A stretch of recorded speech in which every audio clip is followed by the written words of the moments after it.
All right, so you want to know if the Ender's Game graphic novel is worth your time, especially if you've already read the original novel. Yeah, that's the question, isn't it? It is. I'll tell you right off the bat, if you want to like really get deep into Ender's head, Yeah. this might not be the one for you.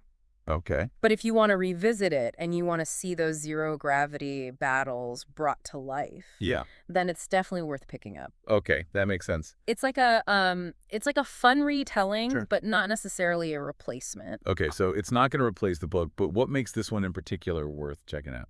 Well, it focuses specifically on the first half of the book. So it's really just about his time at battle school. Okay, And it kind of leaves off before command school. I see. So it's a much tighter narrative Gotcha. than, say, the Ender's Game film, which tried to cram the whole book into 2 hours. Yeah, that movie left a lot to be desired for a lot of fans. Totally. It did not capture everything. Not even close. So this one avoids that trap.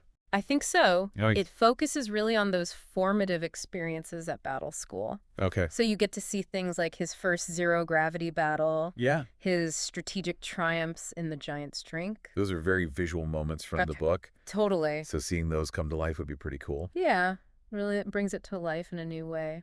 So what about the artwork, though? Ah. Is it good?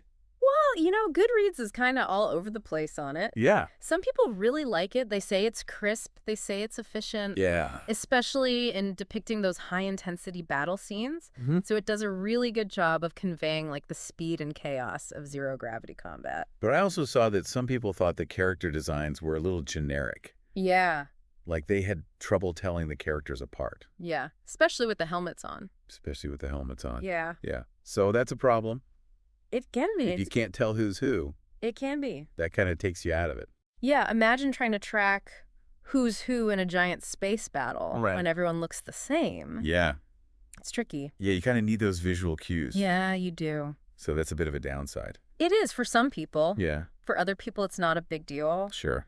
But if you're someone who really loves to, like, pour over the artwork Yeah. and get lost in the details, Mm. this might not be the book for you. Yeah, half the fun for me of a graphic novel is Yeah. getting lost in the world The detail. that the artist has created. Exactly. And some people said the technology didn't live up to their expectations. Oh, really? Yeah, they thought it was a little underwhelming. So they felt like the artist maybe didn't quite capture. The grandeur of... Yeah.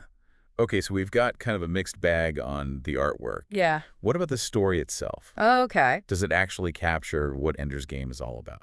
I think it does a good job of hitting the main plot points. And it even lifts some of the dialogue directly from the book. So, yeah. in terms of the narrative, it's very faithful. But Ender's Game is more than just a plot.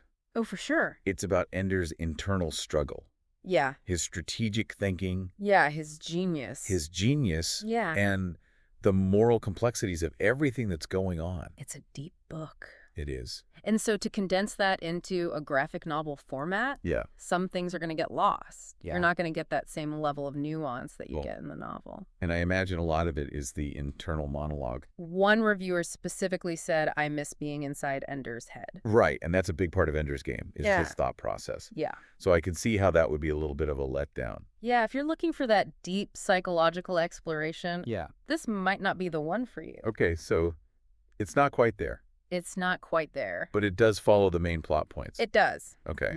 All right, so And it does a really good job of, I think, visually representing his strategic brilliance. okay, so how does it do that? So, for example, remember that scene where he takes command of his army for the first time in the battle room? Oh, yeah.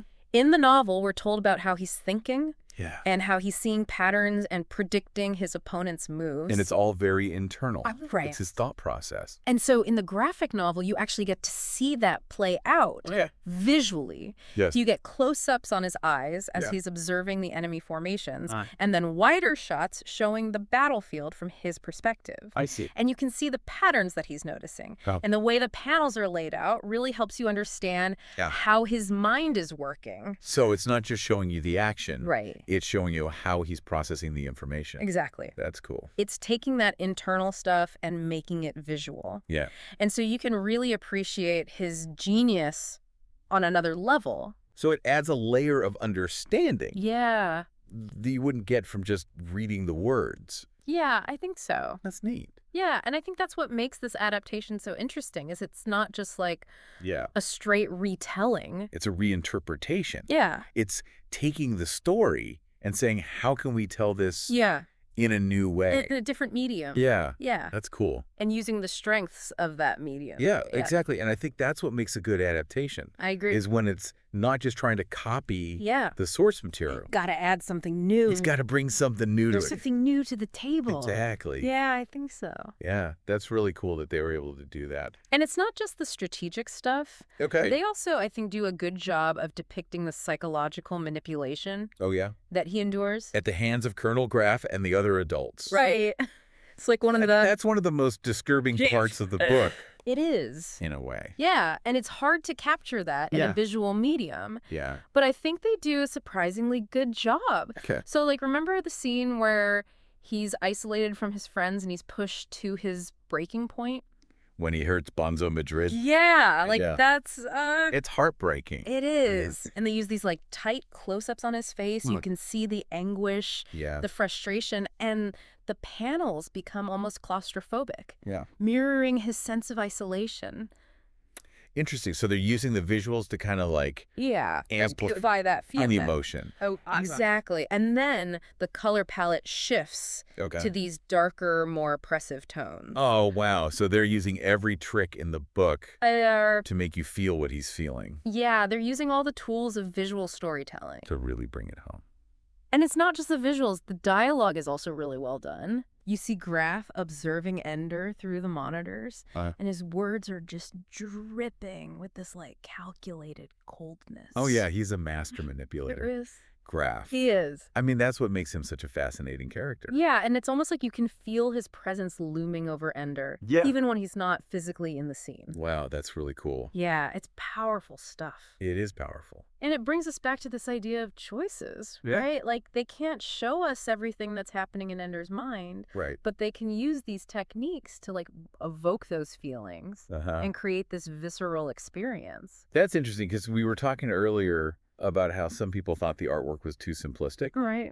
But it sounds like that simplicity is actually working in its favor. Yeah, I think it is. In these more emotional scenes. Yeah. Because it's allowing... It lets the emotion take center stage. It's not about the detail. It's about, like, the raw emotion. And maybe that was a conscious choice by the creators. You might have been. Maybe they were like, you know what, a more detailed, realistic art style would actually kind of take away from these scenes? Yeah. It's possible. It'd be too much. It's possible. It's interesting. Yeah, and I think it speaks to, like, the thoughtfulness that went into adapting this story. They really thought about it. They weren't just trying to recreate the novel panel for panel. Right. They were making choices to enhance certain things. So who is this graphic novel for them? That's a good question. Like, if I've read the book, I've seen the movie. Yeah. Is this worth my time? I think so. Okay.